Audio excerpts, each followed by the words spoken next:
안녕하세요. 안진혁 변호사입니다. 우리가 학교폭력 사안 처리 절차 이런 말을 들었을 때 떠올리는 게 뭐냐면 대부분 학교폭력 신고하고 사안 조사하고 학교폭력 대책심의위원회 줄여서 학폭위에 출석하고 이런 것들을 떠올리게 됩니다. 그런데 학교폭력 예방법에서는 학교폭력 사안 처리 절차와 관련해서 피해 학생 보호와 가해 학생 선도를 위해서 매우 다양한 규정을 마련해 놓고 있습니다. 학폭위가 다는 아니다 이런 뜻이죠. 이런 조항은 잘 알려져 있지 않아서 숨겨진 법률 조항 이렇게 말하기도 하는데요. 이번 영상에서는 학교폭력과 관련해서 잘 알려져 있지는 않지만 피해 학생과 가해 학생 모두 꼭 알아야 할 법률 조항 5가지를 소개해 드릴까 합니다. 우선 법 제11조의 3입니다. 이 조문은 관계기관과의 협조를 규정하고 있는데요. 교육장 또는 학교의 장은 학교폭력과 관련한 개인정보 등을 경찰청장, 시도경찰청장, 관할 경찰서장 및 관계기관의 장에게 요청할 수 있습니다. 그리고 정보 제공을 요청받은 경찰청장 등과 관계기관의 장은 특별한 사정이 없으면 그 요청을 따라야 한다. 이렇게 규정하고 있죠. 이 조항은 어떤 경우에 도움이 되냐면 피해 학생이 가해 학생을 학교폭력으로 신고하려고 하는데 가해 학생의 학교나 이름 등을 모를 때 유용합니다. 만약 그 가해 학생이 경찰에 이미 신고되어 있고 경찰이 그 학생의 신원을 알고 있다면 교육장 등이 경찰에 협조 요청을 해서 가해 학생의 신원을 파악한 다음 학폭위를 개최할 수 있는 것이죠. 다만 모든 기관이 그런 자료 제공을 하지는 않죠. 두 번째는 피해 학생 긴급 조치를 규정하고 있는 제16조 제1항과 제4항입니다. 16조 1항을 보면 피해 학생이 긴급 보호를 요청하는 경우에는 교장 선생님이 제1호부터 3호까지 그리고 6호의 조치를 할 수 있다 이렇게 규정을 하는데요. 여기서 1호는 심리상담, 2호는 일시보호, 3호는 치료 및 치료를 위한 요양, 6호는 기타 조치입니다. 학폭위가 열릴 때까지 교장 선생님이 피해 학생을 위해서 긴급하게 보호 조치를 결정할 수 있는 것이죠. 법에서는 요청하는 경우 이렇게 규정하고 있으니까 보호 조치가 필요하신 분들은 꼭 학교에 요청하시기 바랍니다.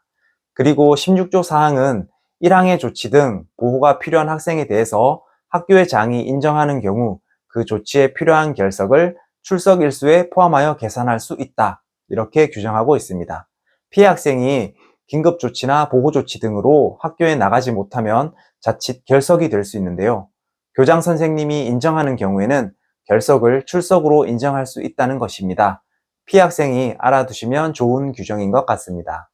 세 번째는 제17조 제6항입니다. 법에서는 가해 학생 긴급 조치를 규정하고 있는데요.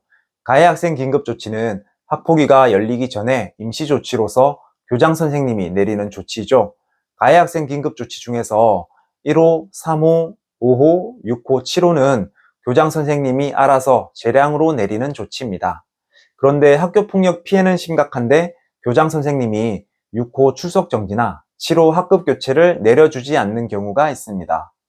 이 조문은 피해 학생 측에서 학교폭력 신고를 한 이후에 학교가 뭔가 조치를 내려주겠지 하고 기대하고 있었는데 출석 정지나 학급 교체까지는 내려주지 않은 경우에 피해 학생 및 보호자가 출석 정지 또는 학급 교체를 내려달라 이렇게 학교에 요청을 할 수 있고 교장 선생님은 전담기구 심의를 거쳐서 출석 정지나 학급 교체를 할 수 있다 이렇게 규정하고 있습니다. 다만 이 경우에도 긴급 조치가 의무사항은 아니고 재량사항이라는 점을 알고 계셔야 할 것 같습니다. 긴급 조치로서 출석 정지나 학급 교체를 요청하는 피해 학생 측은 의견을 잘 정리해서 학교에 한번 요청을 해보시고 출석 정지나 학급 교체를 당하지 않으려는 가해 학생 측 또한 학교에서 의견을 물어볼 때 의견을 잘 정리해서 말해야겠죠. 네 번째는 학폭위 조치가 나온 이후에 불복과 관련된 규정입니다. 가해 학생이 자기가 받은 조치가 너무 높다. 또 학교 폭력이 아닌데 학교 폭력으로 인정됐네. 이거 잘못됐네. 그러면서 행정심판 또는 행정소송을 제기합니다. 이때 집행정지를 함께 신청하는 경우가 많은데요. 제17조의 4, 제1항에서는 가해 학생이 집행정지를 신청했을 때 피해 학생의 의견 진술권을 규정하고 있습니다. 조문을 보면 행정심판위원회 및 법원이 가해 학생 조치에 대하여 집행정지 결정을 하려는 경우에는 피해 학생 또는 그 보호자의 의견을 청취하여야 한다. 이렇게 규정하고 있죠.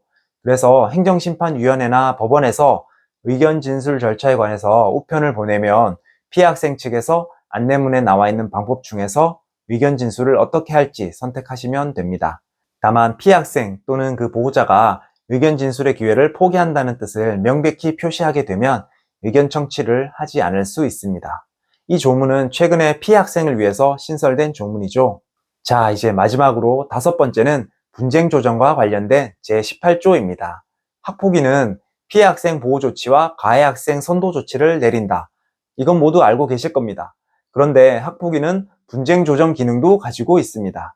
분쟁 조정과 관련해서 대표적인 역할이 피해 학생과 가해 학생 간 또는 그 보호자 간의 손해배상에 관련된 합의 조정입니다.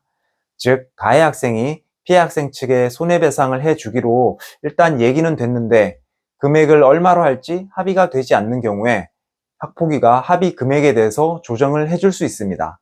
피해 학생 측에서 치료비나 위자료 등의 배상을 요구하거나 가해 학생 측에서 치료비나 위자료 등을 배상하고 합의하려고 하는 경우에 이러한 분쟁 조정을 신청할 수 있습니다.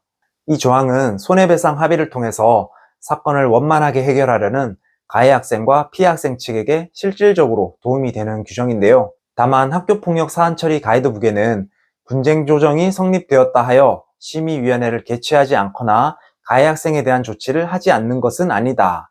다만 조치별 적용 기준에 고려될 수 있다. 이렇게 규정을 하고 있어서 손해배상액에 대해서 조정은 되었다고 해서 자동적으로 학폭위 조치가 열리지 않는 것은 아니다. 이런 제한을 두고 있기는 합니다. 그래도 개최 취소 요건을 충족하면 학폭위가 개최되지 않는 경우도 있을 수 있고 학폭위가 열려도 가해 학생 조치가 낮아질 수 있는 가능성이 높겠죠. 피해 학생이나 가해 학생 모두 유용하게 사용할 수 있는 조문이라는 생각이 듭니다. 이상으로 학교폭력과 관련해서 잘 알려져 있진 않지만 알아두시면 좋은 법조항 5가지에 대해서 알아보았습니다. 오늘 설명한 내용이 도움이 되셨길 바랍니다. 이외에 궁금하신 사항을 댓글로 남겨주시면 나중에 답글이나 영상에서 다루어 보도록 하겠습니다.